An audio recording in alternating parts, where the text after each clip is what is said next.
This episode is brought to you by Snapple. Want to know another Snapple fact? The first hot air balloon passengers were a sheep, a duck, and a rooster. Ridiculous. Check out Snapple.com to find ridiculously flavored Snapple near you. Look, Bumble knows you're exhausted by dating. All the, must not take yourself too seriously, and 6'1" since that matters, and what do I even say other than, hey? Well, that's why they're introducing an all-new Bumble, with exciting features to make compatibility easier, starting the chat better, and dating safer. They've changed, so you don't have to. Download the new Bumble now. Famous and Gravy listeners, Michael Osborne here. Today we are bringing you a hidden gem from our back catalog. In a way, this person's story weaves through the history of modern comedy in America, leading right up to today. And more importantly, this person is someone whose name you may or may not even recognize, but you absolutely will benefit from getting to know them better in a different light. In fact, after we originally released this episode, we heard from this person's family, and they said our episode, quote, truly saw him for who he was in many ways others don't. Obviously, we were warmed by that message. So many people love this episode, so with that, here's the opening quiz to reveal today's dead celebrity. This person died 2019, age 76. In 1958, when he was 14, his father died immediately after performing at a Friars Club roast for Lucille Ball and Desi Arnaz. Oh, man. Who was in early TV and he was 14? Don Rickles? Not Don Rickles. God, good guess. His dry delivery piqued the interest of Tom Smothers, who offered him a job on the Smothers Brothers Comedy Hour.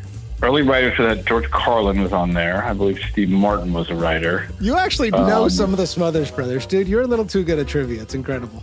Is it Bob Newhart? Not Bob Newhart. His younger brother is the renowned comedian and filmmaker Albert Brooks. Oh, is it Charles Grodin?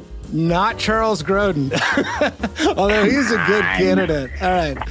His most famous character was something of a cartoon character, a witless, deadpan parody of bravado-fueled stuntmen like Evel Knievel. Oh, Dom DeLuise? Not Dom DeLuise.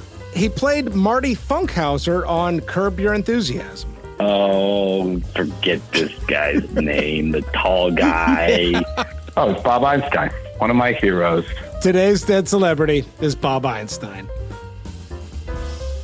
No, this is not non-sequitur. When are you going to introduce me? Well, maybe we should introduce Super Dave.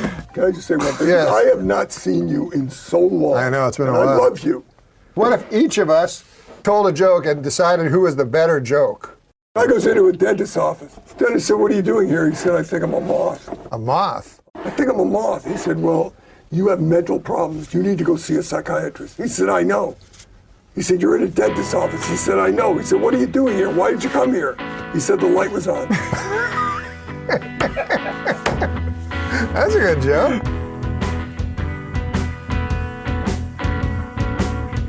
Welcome to Famous and Gravy. I'm Michael Osborne. My name is Amit Kapoor. And on this show, we choose a celebrity who died in the last 10 years and review their quality of life. We go through a series of categories to figure out the things in life that we would actually desire, and ultimately answer a big question. Would I want that life? Today, Bob Einstein died 2019, age 76. Category 1, grading the first line of their obituary.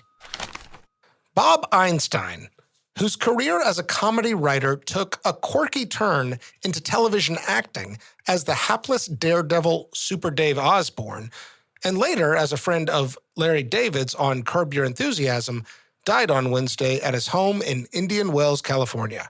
He was 76.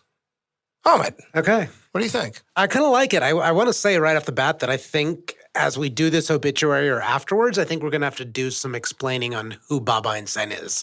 Okay. Because we have these two references, but there is some obscurity to the man.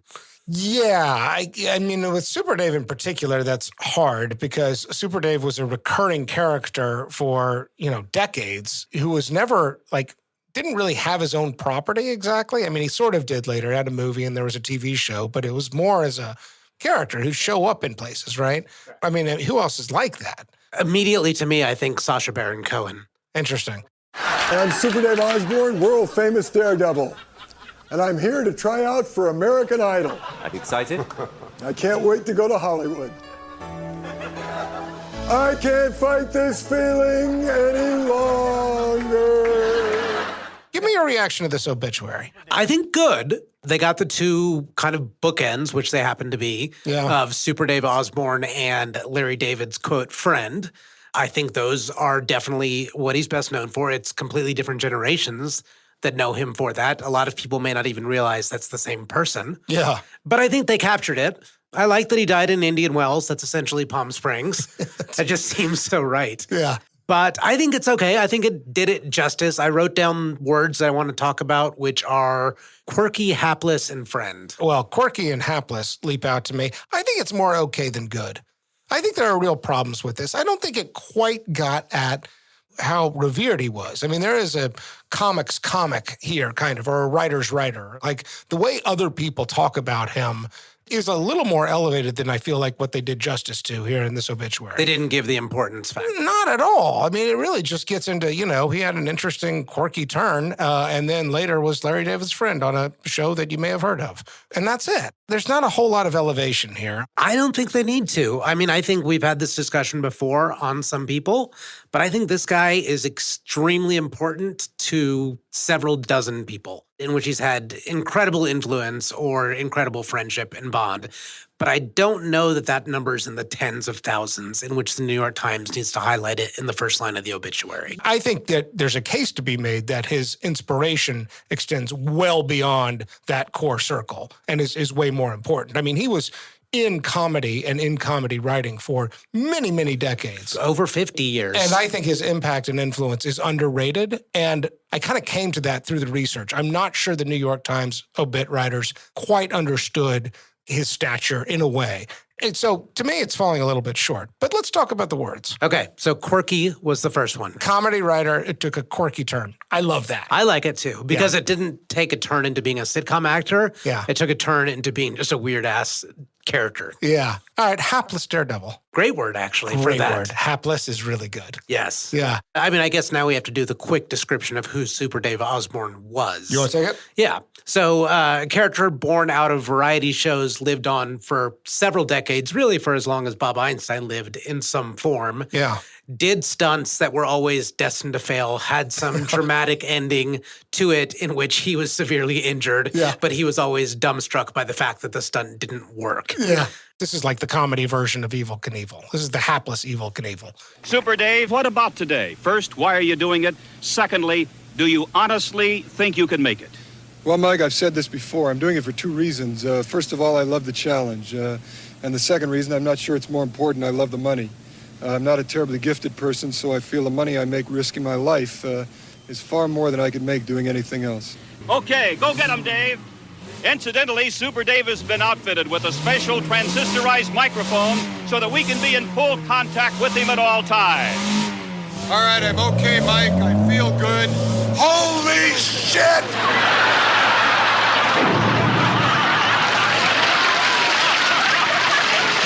So the other word I wanted to talk about is friend. Friend of Larry David. Because he wasn't. And so this is the reveal, right? He was, for all you Curb Your Enthusiasm fans out there, we were talking about Marty Funkhouser, right? Who was kind of the anti-friend of Larry David in Curb Your Enthusiasm. They were frenemies, if you will. The way Marty Funkhouser, it's like sometimes say my best friend Larry. It's like, we're not best friends. I like the word best friend there. If you weren't my best friend, I would take my bare hands and pop your head off your neck. He's not my best friend. So you want to talk about the word friend as it appears in this obituary? Yes, because I just think I would have added something else to it. I would have said maybe anti-friend or quote friend. Direct friend to Larry David on Curb Your Enthusiasm seems like they've never seen the show. Yeah, I think you're right. Yeah, so I don't know. This has got some high highs and some low lows. I think if there's anything that's missing from the first line, it's perhaps hailing from an entertainment family.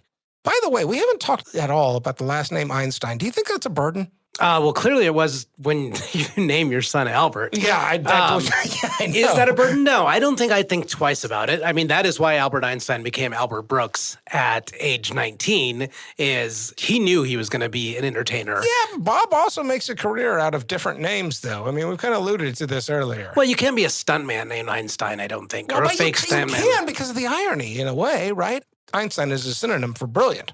Right, that guy's a real Einstein. Completely. Right, so I don't know that he played it either way. I guess if anything, he didn't hurt him. But I don't know. I also have a question about whether or not that jives with the name recognition, which of course we'll get to. But I don't see great omissions here. I think you see a bigger canyon. I feel like that whoever wrote this didn't quite do all the homework, call all the people that they needed to have accurately captured. I don't know. It is stature. And I feel like I want to nod to reputation. I think I'm going 6. Okay. It's a fairly low score. It's better than average. Yeah, I'm only agreeing with you that I don't think they watched Curb Your Enthusiasm. Yeah. I'm going to go 8. I'm fairly satisfied. All right. That seems like the right numbers based on what we talked about. All right, category 2, 5 things I love about you. Here, Amit and I come up with 5 reasons why we love this person, why we want to be talking about them in the first place. You start us off. Yeah, I'm going to start soft, which will allow us to kind of build the character. Okay. I wrote gentle giant. Interesting. Those of you that don't have the visual image, Bob Einstein was 6'5". Yeah. And as his brother said, 6'5" for a Jew is like 7'2".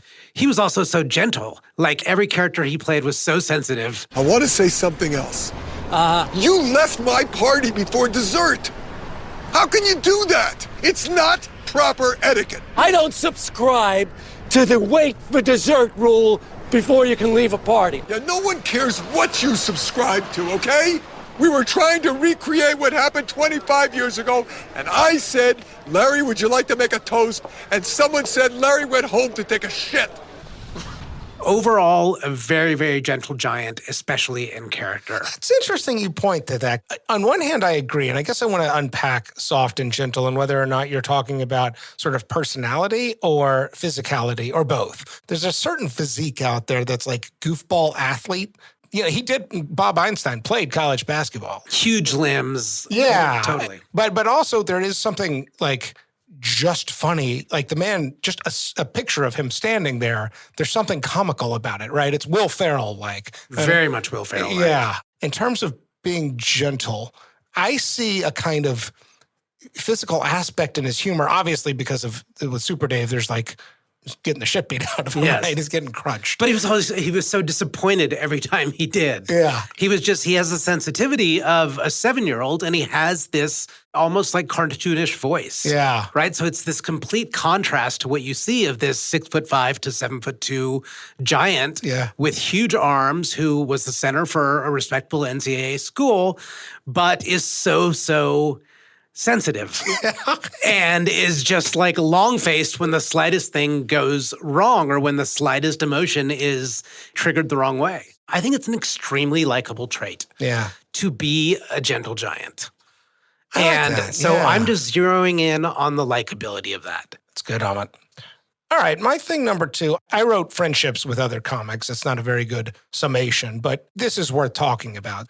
He first gets into comedy writing with the Smothers Brothers in the mid-'60s, and his writing partner and roommate was Steve Martin. Yeah, they were roommates for 4 years. Yeah, and this was at the beginning of Steve Martin's career. Steve Martin was nobody then, and they were tight. They were like... literally the first gig for both of them. There's that touch point. And then he, worked with Red Fox, who's one of the greats. Gary Shandling also worked with Red Fox. That's right. Yeah. That's right. Then he is all over The Tonight Show with Johnny Carson and David Letterman and Jimmy Kimmel. I mean, he's a Tonight Show fixture. Friends with Jerry Seinfeld, first guy ever to appear on Comedians in Cars Getting Coffee twice, and then was also on Arrested Development as Larry Middleman. Right? Yes. Those are some insanely great comedy institutions, right? Smothers Brothers, Red Fox, The Tonight Show, Arrested Development, Curb. Like, holy shit. I just love that about him. I like a comedian's comic. I like picturing him in the room with other greats, being able to hold his own, but also clearly having his own unique deadpan style, his ability to not laugh and to hold a straight face when he's telling a joke or when he's on TV and everybody around him is cracking up. That's amazing. I don't know if that should be a separate number 3 or not, but I wanted to call it out. I can take it and segue into a number 3. Okay. But I want to pause for a second because you brought up something that's on my mind. Oh. His stage name, Super Dave Osborne. Yeah. Where does that sit with you? It's interesting. So I swear to God, I asked my parents, are we related to Super Dave Osborne? And I can't remember my father's reaction, but he's like, I'm not sure I know who the hell that is. So so the answer is... And your mom, the genealogist, knew exactly. She's like, no, this is exactly who we're related to, Michael. Not part of the Melville tree. Okay, so I think you actually introduced my number 3 pretty well. So what you said you liked was the deadpan delivery. Yeah. And so I can pick up on that and add a few cards on top of it to make a number 3. All right. And I'm going to call that commitment to the bit. Yeah. And this is specifically a Super Dave thing, but you see signs of it later in Arrested Development and in Funkhouser. Yeah. And the man could keep a straight face the entire time. That is a special kind of funny. I think Jerry Seinfeld talked about this. He's just playing the reality of this guy. He's not smiling or laughing. And you got to have a lot of confidence in how funny you are to even attempt that. If you're lucky enough to have a thing that works, that's your thing. You don't need more than one thing. That's something to applaud, something to admire, and something that is way, way, way easier said than done. We can point to other deadpan humorists out there.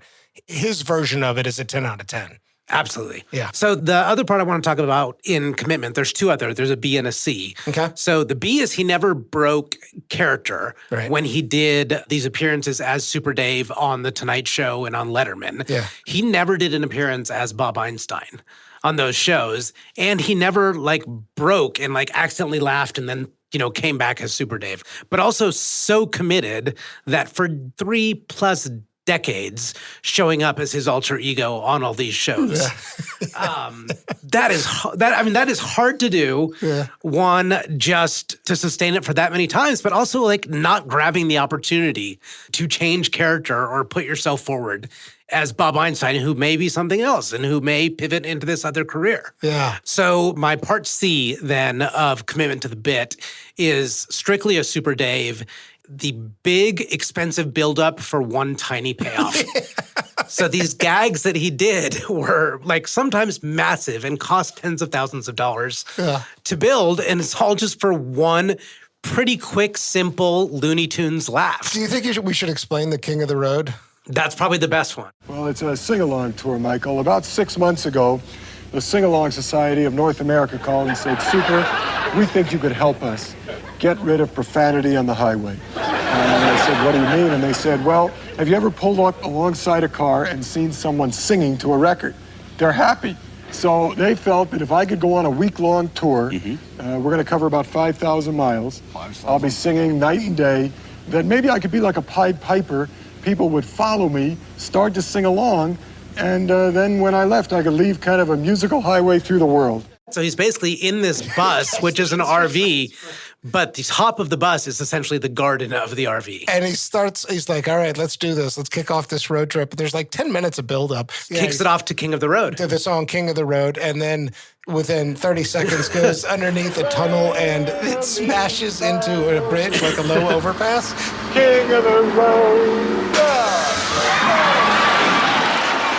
And that's it. And the entire thing collapses. Yeah. This entire build that they just had payoff for the one thing. It's like when you hear a 4-minute joke and it has one payoff at the end and it's not even that funny. Yeah. It's just the commitment is so great. And I think it's so metaphorical to life. I love that. All right.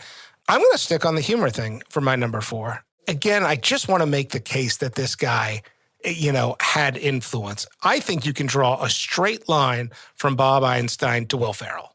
In terms of deadpan delivery, in terms of commitment to character and so forth. You can also draw a straight line to Johnny Knoxville and the Jackass franchise. And in fact, Johnny Knoxville said, we owe everything to Super Dave Osborne and Bob Einstein. Bob Einstein, for what it's worth, was reluctant about that. He's like, kids can't do this at home because they can't strap a piano to the top of an RV and drive underneath. And he was reluctant to embrace the Jackass lineage. All of this is to say that I love that he's situated somewhere unique where you can point to the people who influenced him and the people who he influenced. And I think some of the streams that come out of the Bob Einstein lineage are disparate and unique, which speaks to his genius. Okay.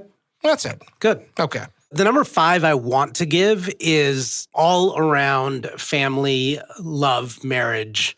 He seemed to make it work. The question is, do I spill it now or do I save it for our category? I think we should have it as a thing we love about him, and we'll elaborate on it when we get there. But I think he made the family thing work. Great marriage, commitment to children, and we'll have more to say about that when we get there. And sibling as well. Good call on that. Yeah. The other thing that we'll have to tag on that is just the influence of his parents on his trajectory. Park your carcass. Yes. That's his father. So all of that coming in a future category, but worth noting that both Michael and I love it. Actually, that's a pretty good segue. So category 3. Malkovich. This category is named after the movie Being John Malkovich, in which you can take a portal into John Malkovich's mind and have a front row seat to somebody's experiences. The point is to imagine what memories or experiences might have been interesting. You could choose one of 100 deadpan moments, but the moment I'm going to go with is a little darker and isn't about that at all. Park your carcass. Which was his stage name. There's not his father's actual name. It's his father's name. Albert Brooks and Bob Einstein and Cliff, their dad, was an entertainer who actually has a Hollywood star and was a fixture in late night. He was giving a roast to Desi Arnaz and Lucille Ball, the stars of I Love Lucy. He finished the bit and then returned to his seat and dropped dead. Mm-hmm. Bob was 14 when he died. And he's the middle son. And he's devastated. And at the funeral, other comics are doing their bits. They're being funny. Milton Berle among them was like trying to entertain people. And the way Bob Einstein describes it, it sounds like crazy inappropriate and very painful. And he's a teenager, suffering from the loss of his father. And they're doing bits. And at that point, he says, I am never going to be part of this entertainment business. Yeah. Because he's so insulted by it. The reason this is a Malkovich moment to me is, I guess, I don't know how to process grief. I don't know how anybody processes grief. There's a part of me that wants to believe that humor can be a part of it. Who knows what Milton Berle or anybody else actually said or did at that funeral. Maybe it was inappropriate, or maybe it just felt inappropriate because Bob Einstein's in such a state of pain. I guess I want to be behind those eyes when he's watching a comedy bit and saying, there's nothing funny about this. I have a dead father. And he's livid. He's grieving and livid. Yeah, which makes sense. And yet his life takes a totally different turn. So there's something really complicated going on inside that mind. But yeah, I want to know. I want to know what's going on there. Yeah. We started talking about his dad, and Adam said, well, your dad, he died doing what he loves. And Super Dave takes a minute and goes, that is so stupid. That is the stupidest thing I've ever heard. What does your father love to do? And Adam goes, he likes to play the trumpet. He goes, I hope your father chokes to death on a trumpet. I hope your father swallows a trumpet while he's playing and dies. And then you could say, oh, he died doing what he loves. This may be some of the Gentle Giant sensitivity I had, and maybe this was a blind spot in Bob Einstein, is make all the jokes you want, just not about my father. Yeah, interesting. I don't know if I made our podcast dark and sad here, but it struck out to me, and it's something that he called attention to, and this becomes a defining moment in his life in a way. Yeah. So you teed me up for my Malkovich. You've done this quite nicely today, Michael. Thank you. And for the listeners, we don't plan this. This just happens. This is just flow. So, what do you got? What's your Malkovich? Somewhere in between that age 14 and a half and Bob Einstein being about 5 years into his post-college advertising career, We should pause on that. He says no to entertainment. He goes to Chapman College, plays basketball, and goes into a career in advertising. He's going to write ad copy. Correct, which, as we know, requires humor, right? Yes. This is absolutely the Mad Men era of advertising. Right. Right? And he is a copywriter These are the funny people, and this is how they make up for the fact that they didn't work in pure entertainment as they go into copywriting and become wealthy and try to live with themselves. Do you want to list their names? So Bob goes into advertising. There is a guy that they use for voiceovers in some of the ads that he did, and that guy's name was Bob Arbogast. And Bob Arbogast was a radio guy who also had a once-a-week talk show, sort of like a comedy talk show, but he's not a big name. You know, this isn't Tonight Show. And Bob Einstein gets this idea and says, hey, can I go on your show tonight? And he gets this idea that he was going to go on the show and he's going to play a character of the guy who lays the Hollywood stars in the cement. Like laying it out and doing the stenciling and all of it. Literally a construction worker, like a contractor. Right, I make the Hollywood stars. Yes. The other day I saw a star in the sidewalk with the name Arnold Fillmore in it and a camera underneath it. And I didn't know who Arnold Fillmore was. What is your name, please, sir? I'm Arnold Fillmore. It sounds funny, but that's my name. Okay, why did your name get in? I mean, are you a celebrity? No. No, I'm not. Why is your name in one of the stars on the sidewalk? My first job, I had 2 wet patches of cement, stars, and I was only given one name by my superior, and I couldn't let the other go to waste, and I thought it was a great chance. So I love the invented career so much. The guy who lays down the Hollywood stars, like somebody's got to do that. This is absolutely my shtick, or was my shtick with me and my friends when we go to bars, just making up ludicrous professions as we talk to people. So we'd like go up maybe to girls and they're like, well, what do you do? And it would be like, well, have you ever seen a skyline?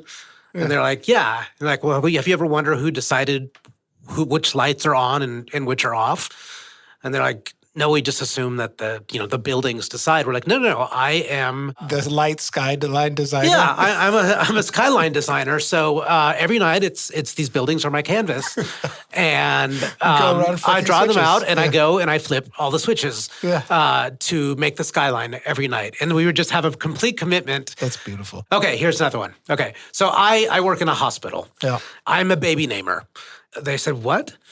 And they're like, yeah, so a lot of times new parents have a child and they think that they'll have an inspiration because they'll look into his eyes or her eyes and they'll name him. But factually, that doesn't happen 34% of the time. And so I'm there as part of the medical staff and they bring me in. I'm a staff baby neighbor. And I'm just on staff to name your baby. Yeah. And they could probably actually use this. This is good. Yeah, I love this invented job. So, all right, so Bob Einstein, I want to do that. I want to make up a profession and say that on television. Yeah. I've been in this business for a long time. I've been in radio, I've made records, I've written songs, I've been in movies, I've done television, and my name is not in a star in any sidewalk in Hollywood, and I want to know why not. How would I go about getting my name in a sidewalk? Do you have $10? The next day, he got a call from Tom Smothers of the Smothers Brothers saying, I saw you on Arbogast's show. How would you like to write for the Smothers Brothers? So he basically does this one thing saying, hey, I think I can do this. I think I can go up there and be funny. And it's got to be somewhere in his head and I'll be a hero. Yeah. To me, this is like when you're a kid and you're just like dreaming and fantasizing that, okay, maybe I'm at a football game and maybe they like run out of players. Maybe they'll just ask me to come in and be a receiver. Yeah. And I'll go in and I'll catch the winning touchdown. Yeah. And this is what Bob Einstein did at the moment is he's like, I'm just going to step up to the plate. And lo and behold, he becomes a hero. I think it's magical. So I feel like we should mash these two Malkovich moments together because my funeral moment was largely about him saying, I don't want to be part of entertainment. And this moment is about, hey, entertainment's wanting you to come to us. But the question in my mind is like the inner conflict. What resolved in the next 12 years? Yeah, I mean, something had to happen in there. So, I mean, I think it's this. I go back to the fact that he was 14, yeah. And I don't think a 14 can comprehend that there is humor and celebration in death. Yeah. I will stick by that. Yeah. I think he goes through, he plays college basketball, he discovers this likability, this gentle giantness in him, yeah. And that he actually does make people not only laugh, but just makes them happy. His presence at being this giant deadpan goofball is contagious, and it is affirming, and it's cozy, and everyone loves it. He said, well, perhaps this is my destiny. It's good, Malkovich. All right, let's pause. Hey, it's Kaylee Cuoco for Priceline. Ready to go to your happy place for a happy price? Well, why didn't you say so? Just download the Priceline app right now and save up to 60% on hotels. So whether it's Cousin Kevin's Kazoo Concert in Kansas City, go Kevin, or Becky's Bachelorette Bash in Bermuda, you never have to miss a trip ever again. So download the Priceline app today. Your savings are waiting. Go to your happy place for a happy price. Go to your happy price, Priceline. Category 4, love and marriage. How many marriages? Also, how many kids? And is there anything public about these relationships?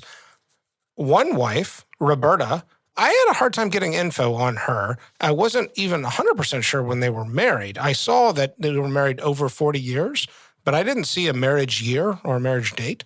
I really Very little info. And the daughter was from a previous, not in marriage, but I think his daughter was not. It wasn't a biological mom, was not Roberta? No, I don't believe so. I got confused on some of this. I mean, it was actually really hard to find. But we started to talk about this a second ago. He also had a few grandchildren, and he made it work. Like, this is the thing I think is so striking, that he would schedule things around the school year so that he could be there and be present as a father. And that translated to when he was a grandfather as well, which is just crazy notable because most entertainers, whether it's in music or film or whatever, just have bonkers schedules. That makes it look like the family life is all but impossible. You may be a great guy, a great dad, or a great mom or whatever, but actually being present is really hard. He scheduled things so that he would be able to. This was a clear priority for him. And when he couldn't, he took her.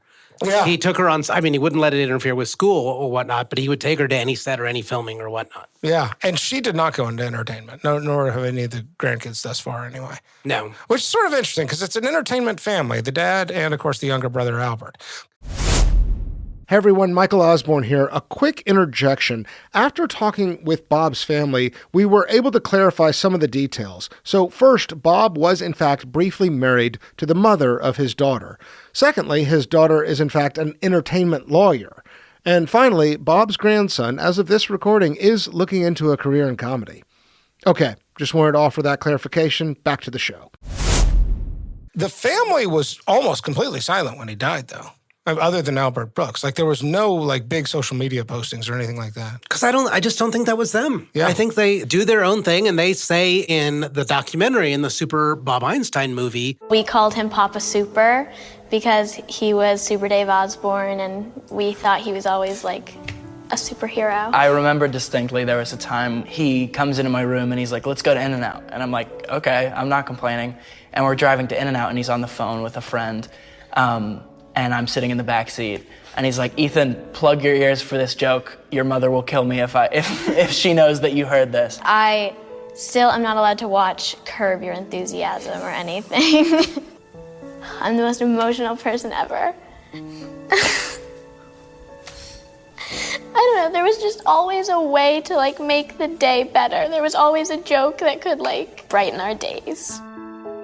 So the fact that we don't hear a lot from the family when he dies, that tells you, like, there's something healthy here, there's something good. I mean, like... There is a private life, and it's a family life that's probably not that different than what we're used to. Yeah. It started in tragedy, losing his father at 14.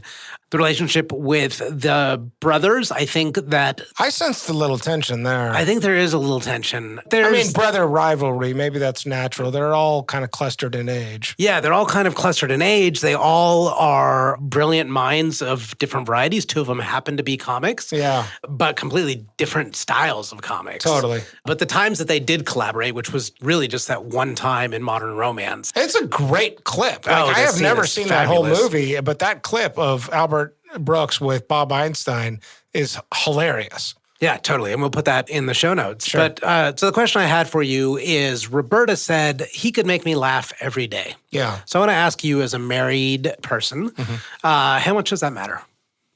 Oh, are you kidding? No, I'm not kidding. A lot. Okay. Full stop. A lot. Yeah. Oh, my God.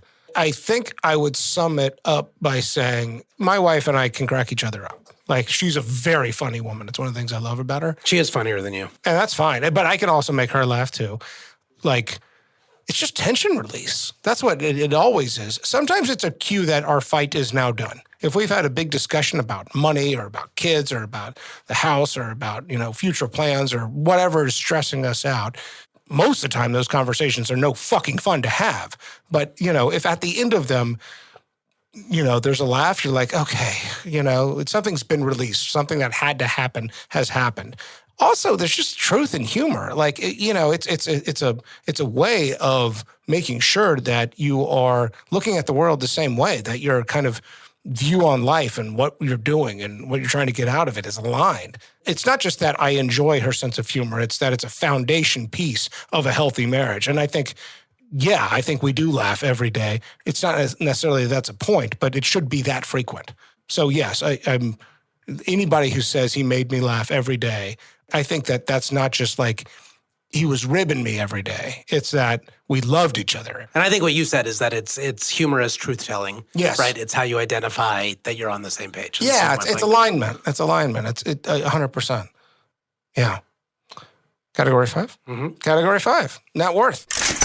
Google the net worth of any dead person, and for better or worse, you'll get an answer. I saw $6 million. Yes, that's what I saw. Kind of makes sense. Great number. It's a good number. Yeah. Yeah, I mean, there's a part of me wanted it to be a little higher, but it's not going to be higher. No, it's not going to be higher. And it doesn't have to be higher. And he's in, Indian Wells, right next to Palm Springs, is a great place. Yes, where Sonny Bono was mayor, who he once wrote for. What to say about this, $6 million?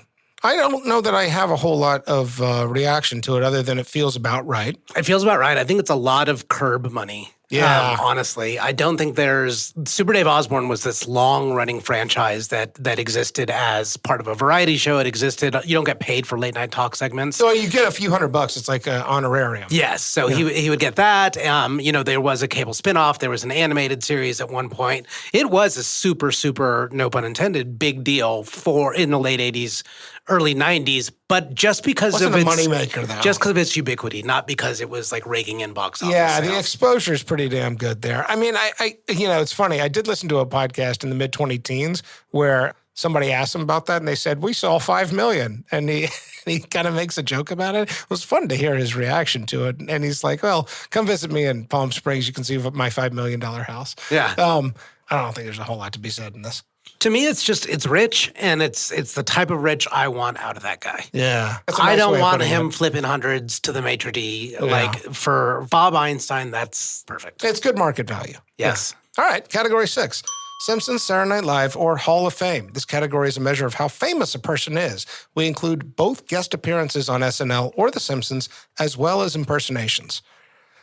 This is interesting to me because it's 0 for 4. He was never on The Simpsons. He was never on Saturday Night Live. He does not have a Hollywood Walk of Fame. He was never even on Arsenio.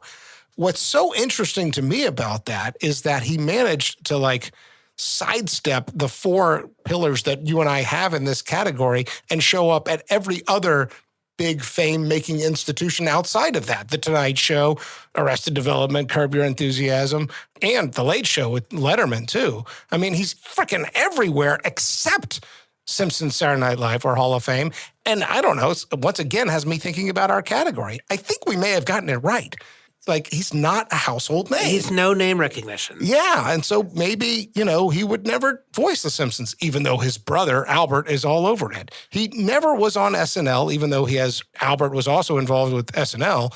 And, there is that show Bizarre that he was on that I didn't know about, but I've heard a lot of people talk about. There was a Killer Bees skit that he did, and he interrupted the skit and said, okay, this is a clear ripoff of Saturday Night Live. This is not okay. So he nods to Saturday Night Live, but Saturday Night Live never nods back. His dad has a Hollywood star. He doesn't. And he's all over late night talk shows and somehow misses Arsenio. You know what's funny is the precursor to Saturday Night Live is all of these variety shows. And they would claim to be edgier and more individualistic. Yeah. But the marquees of those were the Smothers Brothers, Sonny and Cher, the Dick Van Dyke Show, all of these things that he was very integral in starting. And it's just weird that he sidestepped. 100%. I mean, even Super Dave Osborne You would is think you could just basically an see SNL him character. flying into Weekend Update. I mean, seriously, he manages just skirt around every single institution you and I happen to have in this category without hitting it. Yeah, I think he did do it In Living Color, though, as like a guest DJ. It would make sense. In Living Color's not in our category here. Yes. So kind of not famous. Exactly right. To me, this is like a mid-level CEO type of success. Like largely, hugely successful, very wealthy, but enough to have a private life, enough not to be bothered. Yeah, it's not an annoying level of like going to get swarmed by the paparazzi and harassed. Like he can probably go into Applebee's and not have anybody tap him on the shoulder. All right, shall we move on? No, because I do want to talk about pop culture for a second. Okay. What I want to point to is the presence in rap songs. Did you see this? I did, actually, but I'm glad you made note of this. I meant to mark Super Dave as a name got dropped by Tupac. Yeah, there's Tupac, Fat Joe, Tribe Called Quest, and Ice Cube. Yeah. And so I did this earlier today. I was like, I'm going to go find the lyrics to where they talk about Super Dave. I'm glad you put this together. Yeah, so fun fact, I cannot find a single one that the N-word is not used like almost immediately around Super Dave. But I'll just give a little. Really? So, yes. Smoke blunts, believe them stunts up to Super Dave. Yeah, I'm rated X, sin sex, I flex like Lex Luger. So who's next to get spooked about this roughneck from Cuba? Who do maneuvers like Super Dave? Always down with the pilgrims, just a super slave. You don't have to break his ass up like Super Dave. We made the MCs cause the MCs say we flipping on niggas like we Super Dave. Well, also, when I look back at it, Super Dave was appealing, especially from us coming from the communities that we come from. It seems like no matter what he tried or what he tried to do, he would always end up on the wrong side of it, right? And that's kind of like how we all kind of grew up. This really should have been in the 5 things category. Maybe so. Yeah. You can't redo. You can't go back, but I'm so glad we got this in there. Okay. Shall we move on? Yes. All right. Category 7, over under. In this category, we look at the life expectancy for the year somebody was born to see if they beat the house odds and as a measure of grace. Life expectancy for a man in the U.S. born in 1942 is 71.4 years old. He died age 76. Okay, just barely. A little bit over. I thought it was going to be like right around in the median, right? That's within a standard deviation easily. It's sad. It's sad. I mean, everything I saw was got cancer. They didn't specify which kind of cancer and then went fast. Yeah. So it was like diagnosis and then a few months later, gone. Correct. He only did 22 episodes of Curb, like the most 2 recent seasons he wasn't on. Right. I don't think they said what happened to the character within the plot of Curb Your Yeah, Enthusiasm. there's actually an interesting article because like Albert Brooks playing Albert Brooks does show up and it's sort of like this meshing of universes, right? So there's nods to it. And then I think Vince Vaughn's character is on there playing somebody in the Funkhouser family. Yes. I haven't seen it yet. But anyway, I mean, fast, tragic, and sad. 76. Yeah, just not god-awful. But this again points to a hole in this number, right? This is normal. It's not exactly normal. God damn it, yes it is. 76 is normal. No, it isn't. When we say a 72-year-old life expectancy, it is including everybody, right? Yeah. It's including all income levels. It's including people that are born severely disadvantaged economically, and we know that just by the conditions, environments, and all of these things that they're not going to live that long. If either of our parents died at 76, it is sad. What to say? This category's gotten more interesting and complicated as our show has gone on. We're talking vocabulary here, right? Yeah. It's not tragic, but it is sad, and it is too soon. I can agree with all that. I mean, he was still acting and still making people laugh, and he had more to give as a performer, and in that sense, it feels premature. At the same time, it's a pretty long, rich life. Yeah, and let's talk through this. Is this sad or beautiful? Is that he kind of had 2 mountains, right? Yeah. He had the Super Dave mountain, and then he had the Marty Funkhouser mountain. Yeah. And he was pretty much right at the top of the second mountain. Yeah, that's beautiful. I don't know. The template for me to this is Johnny Cash. I mean, Johnny Cash, in a way, had 2 music careers, right? Yeah. There's the early stuff, which is sort of classic, country. And then there's all the stuff he did with Rick Rubin. It was a whole different chapter of his life, and they got better and better. And he kind of died at the peak of his second mountain.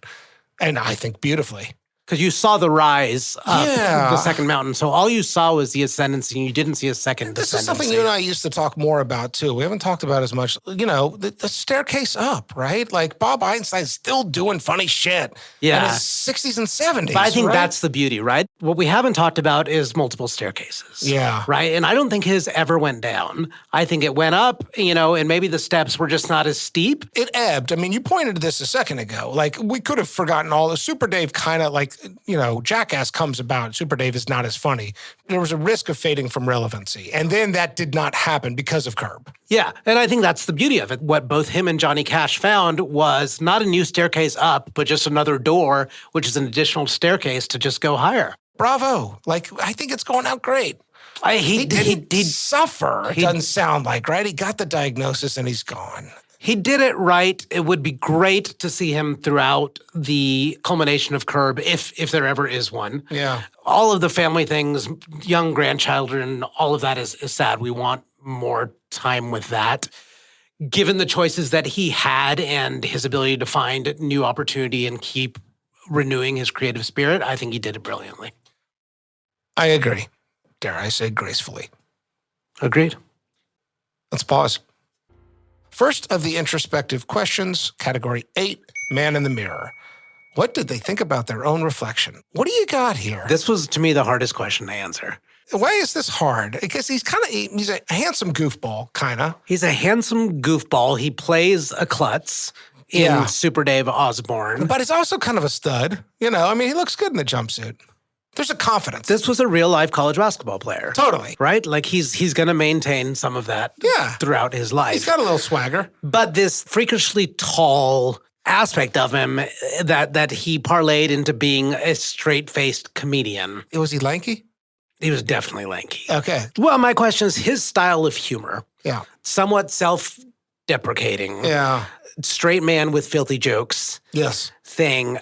I'm just, it's all seems like it comes from some place of weirdness and some insecurity. And so I think this fish out of water does feed into just where do I fit? It's like he's placed somewhere funny. Okay, this is a little bit of a tangent, but bear with me. Okay, you know the character Pigpen? Yes. This is one of my favorite cartoon panels of all time. There's no text on it. You see Pigpen, it's a 4-part panel, and he is filthy. He gets into a shower. You see him wash out of the shower, and he gets out of the shower, and there's a little bit of dirt around him, and he towels off, and there's a little bit more, and then he walks out of the bathroom with his clothes, and all of a sudden he's just surrounded by the cloud of dirt again. Yeah. It's as if, like, this kid cannot get clean. He is always destined. He's been placed in a situation of permanent dirtiness.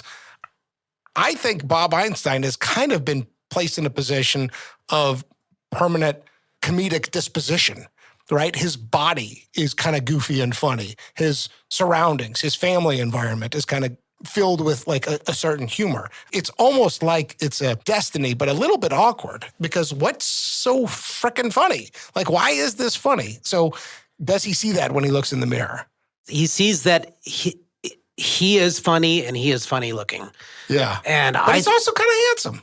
I'm going yes on it. I'm not going to agree with you. Okay. I think there's a difference between liking the way you look and liking yourself.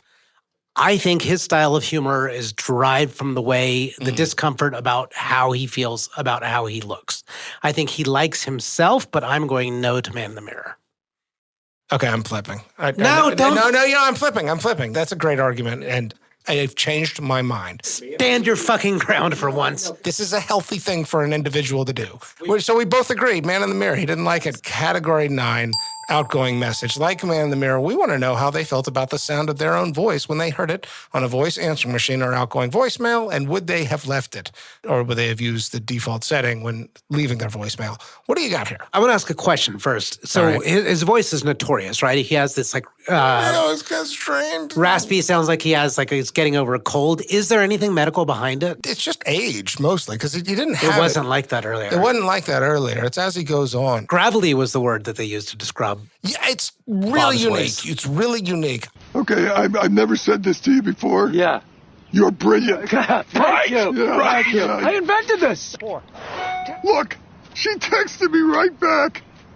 I love you. What a great man to stick up for me like that. Unbelievable. Thank you. Unbelievable. I think I'm on the fence here. I'm going yes. I think it's a signature. Then I'm going no, because I'm going to stand my ground. Good. Thank God. All right. I'm a lean no. You went yes. Why yes? I think What's it's the a case for yes? I think it's a signature. That wasn't that awkward in these formative years. Yeah. And I'm not sure Marty Funkhouser or Larry Middleman is as funny without it. And I think it's a signature, and I think he likes it. Okay, I'm going no, and here's why. I think it sounds like it's hard to talk. I think it sounds like it's a painful exertion. A lot of cough like drops. Every time he opens his mouth, it sort of like takes something. And he wants to talk. He wants to express himself. But this voice is like holding him back from everything in a way. It's almost the reverse of what you said for Man in the Mirror. He likes that he has it, but I don't think he likes it. I think it works to his advantage, but I think actually talking and using his voice takes something out of him. You know, when you Google Bob Einstein and like Google has their suggested searches, like one of the most common things is what happened to Bob Einstein's voice. Yeah. The answer is nothing. Yeah, right. That's just what happened. Yes. It's just what happened. It's his body. So the second part of the question, would he actually do the act 100%. of recording it? No question. No question at all. All right. Category 10, regrets, public or private. What we really want to know is what, if anything, kept this person awake at night? I don't have a lot here. So did you see the thing? I think Jimmy Kimmel talked about how, like, after Super Dave would come on his show and do a skit, he would call Jimmy Kimmel the next day and be like, wasn't I great? Yes. You know? He's like, Jimmy Kimmel's laughing about this. Like, nobody else ever calls me the next day to talk about last night's show. I'm on to the next thing. Sarah Silverman said the same thing, is that whenever Bob Einstein delivered a funny joke, he'd be like, how funny was that, everybody? Yeah, totally. So I think that's funny, but I also think that's coming from a genuine place.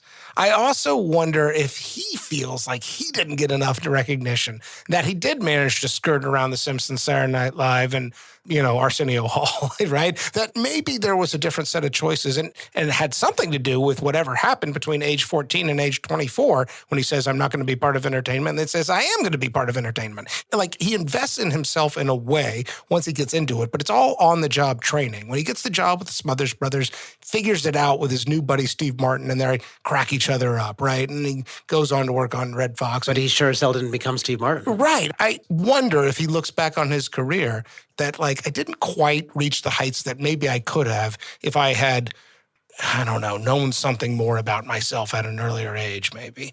I think it's a really good one because there's some signs, you know, the way that he tells jokes in such a classic way. Yeah. He's like, do you want to hear a joke? Want to hear a joke? Oh, geez. He knows he's funny.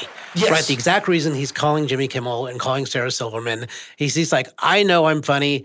I know I killed it. Please repeat after me that I did. Tell people that. Right. So yeah, maybe there was a part of him that's like, I am one of the best. I am one of the funniest out there. And it's like working in a company and like the levels of management above you, you know that you are so much smarter than, so much better that, but you're just looking at this greater tier of success when you know that you are actually so much funnier. Yeah. And so maybe he does regret not rising to it, considering that he had the exact same starting point as Steve Martin, but he took this route of a goofy character actor. Yeah. Okay, that was a private one. You got something else? Yeah, I'm on private, being an asshole on set. Yeah. You know, I said he was gentle, which I think is true, but I think to get shit done, a lot of the people said, like, he was really hard on us. And he was the executive producer. I mean, he was in charge of, and the star for most of the Super Dave activities. Yeah, and maybe that's what maybe that's just what you have to do when you're creating these extravagant stunts that have all this detail. Maybe you have to do that. Maybe you just have to be an ass kicker in order to do it. But people still talked about it, that they're like, oh my God, Bob Einstein, like one of the funniest people, one of the nicest people, one of the most caring people, tough as nails when we're actually shooting. Yeah. So you got to wonder. Yeah, I think that's a good one. I'm glad you called it out because it really does need to be pointed out that like there were people who were like, this was difficult to work with. This was not like an easy set.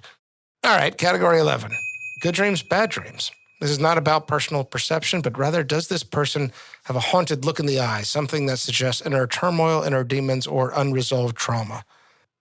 I see it a little bit. I think we've actually covered this topic quite a bit through our other ones. Yeah. What I will say is I see it a little bit in kind of the heavy eyes, and it also just fits with his deadpan delivery. If it's there and I'm going to give a reason, I think there is this sort of unresolved conflict of feeling livid at your father's 14-year-old Yeah, who funeral am than I? being exactly that person. Yeah, and comedy surrounds me like Pigpen getting out of the shower. Exactly. Yeah. Perhaps that is an unresolved conflict, and maybe that's a little bit of the heaviness in the eye, but I don't see bad dreams associated with that. I think I think unresolved conflicts are singular. I don't think they are existential crises in him. You know, as I was preparing for this recording and I got to this question, I was like, I really had to think about it. And then I actually did decide to go look at some pictures and just see if I could see it. And I didn't see it. I think there's some darkness. It's not zero darkness, but overall I see good dreams. Yep. I see largely at peace with himself. Okay, category 12, coffee, cocktail, or cannabis. This is where we ask, which one would we most want to do with our dead celebrity?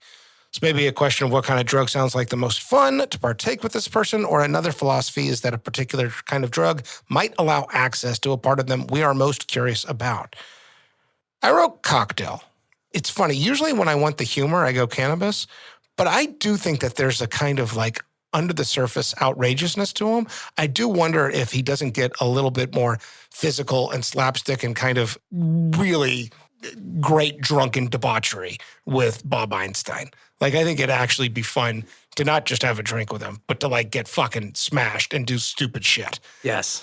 And I want to have that experience because I think I'd laugh my ass off. There was a Jimmy Kimmel sketch with Adam Carolla where they like try to do 100 shots each. Yeah, I saw that. And who better to get drunk with than the greatest daredevil of all time? I can't think of anyone. Take a look now as we do 100 shots with Super Dave Osborne. You know, this is the first time I've had any drinks since my new liver. Congratulations. Your new liver. Yeah, thank you. Let me tell you something. Let me tell you. No. I gotta tell you. No, you've been talking all night. I gotta tell you something about Jimmy. Like, that sounds perfect. That sounds like the Bob Einstein I want to like hang out with. And I mentioned he's got this sort of frat boy quality to him. Yeah. That like, I think I would just laugh a lot. I think that there would be no shortage of jokes and humor.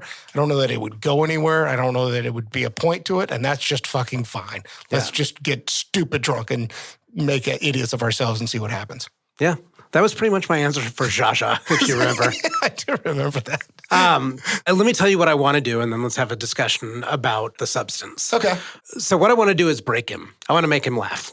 Yeah. Right? I want to make that deadpan face. I want to make that stoicism. I want to crack it. Yeah. I don't know if that is the job of cocktails or the job of cannabis. So my question to you, Michael, then is if I want to break somebody, if I want to cut it up with somebody and just get into a flow session where we're just making jokes, but I want to do my damnedest to see if I can break him. I think it's probably cocktail. I think you probably need a loosening of inhibitions because I could see a hardening of mindset when a certain kind of high. Yeah, but does it crack with laughter in a guy like that? Look, man, maybe when you get underneath it, maybe it's all the same shit. I'm not sure there is such a difference between the deep sadness and the deep laughter in a way. You know, I mean, that goes back to the funerals, right? Yeah. All you know is that there's a, big pot of emotion trapped inside that you're curious to get to. So it may be both once you get them just drunk enough. Yeah. Okay, so there's my answer. Like tequila shots or... What is the word that they use if you get a beer and a shot? They've got a word that they use for it now that like you order it off a menu and you get like a pearl and a Jim Beam. I'm not the one to ask about this. Okay. My friends and I call it a derecha because the shot is to the right. Derecha. But there is an actual name of it. Yeah, basically I just want to do a bunch of those. That's what that looks beer like. Shot, beer shot, beer That makes shot, sense. beer shot, beer shot. I see it. Yeah. All right, we're there. Final category, the Vanderbeek, named after James Vanderbeek, who famously said in Varsity Blues, I don't want your life. Ahmet, based on everything we've talked about, do you want Bob Einstein's life? Take a walk with me through Bob Einstein's life. Yeah. So he was obviously very affected by his father's death.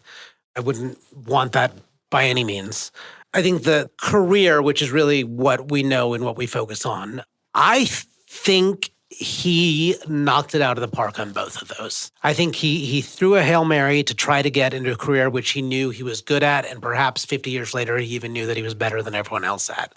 But I think he was a master of these little worlds that he created. There was nobody else like Super Dave Osborne doing what he was doing. So within his own worlds, he was a master. Really dancing to the beat of his own drum. It's funny that we haven't used that phrase yet because it really applies to this guy. Some people aspire to be king of the world, but all you have to do is just be king of your own world. Yeah. And I think that's what he was. And like you said, highly revered. The way that Jerry Seinfeld and Steve Martin and Larry David and Sarah Silverman and all these people talk about him as a comedic genius, a sweetheart. There's so much to like about it, but I think he also navigated success very well. This was a guy with real success that he created himself uniquely. Yeah. It seems like he had a wonderful relationship with his wife. I saw even in the interview, which was done a few years after he died, I mean, you could still see love and affection in her eyes. Yeah. The way the children and the grandchildren talk about him was incredible. So, yes, I want your life, Bob Einstein. Excellent argument. There's really nothing unassailable in there. Nothing hapless for sure. I've got a hesitation here with a yes on the Vanderbeek, and let me see if I can talk out why. For me, it has something to do with what's missing from what comedy is all about. You know, we talked in a handful of episodes, I want to say Gary Shandling, maybe Joan Rivers, you know, humor as a kind of like coping mechanism for dealing with the pains of life, right? He is a really funny guy, but he also looks confused to me somehow.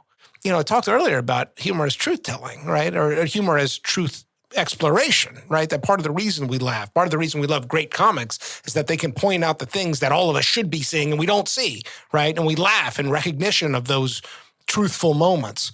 His humor isn't exactly like that. His humor is a little bit more superficial. And I don't want to denigrate that. It's not that there's anything wrong with superficial, but it also doesn't point to me to any like sort of deeper enrichment. You know, on the family and career and relational wealth scores, he does score high. I mean, good money, great family, great career, great friends. All of that is like obviously desirable, but there's something that I see here, and I don't know exactly what it is, that looks kind of like a permanent state of frustration. Something that I don't understand this confusing world, and I guess I'll just, you know, laugh my way through it in a way that I'm not sure, like, provides any kind of, like, real emotional relief at some point. I wonder if he was ever able to grieve. I wonder if he was ever able to deal with his anger. I wonder if he was ever able to make sense of the world and of what he was given and what he was denied. I think I'm a no. And maybe that's not a good enough reason, but there's something I can't quite put my finger on other than to say I'm not sure what the point was. And at least today, I think I need purpose, and I'm not sure he got purpose enough for me. But I feel like the man's redeemable. Okay. Ahmet, you are Bob Einstein. You've died. You've gone to the Unitarian proxy for the afterlife, St. Peter. Floor is yours. I've always wondered if telling a lot of dirty jokes in your life stops you from getting into heaven, and I guess this is where I find out. In case that's not a deal breaker, here's what I did. My granddaughter said this about me that I found a way to make every day better. Most of that was through jokes and humor. There's a lot of jokes out there. There's a lot of humor out there. It's everywhere nowadays, certainly since I started out. But what I did is just when you think you've seen it all, just when you think you've heard it all, I put out the new twist, and I still make you laugh. And wasn't that hilarious, what I did? Let me in.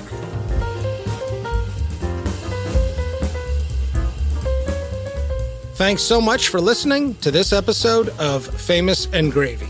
If you're enjoying our show, please tell your friends about us. Help spread the word.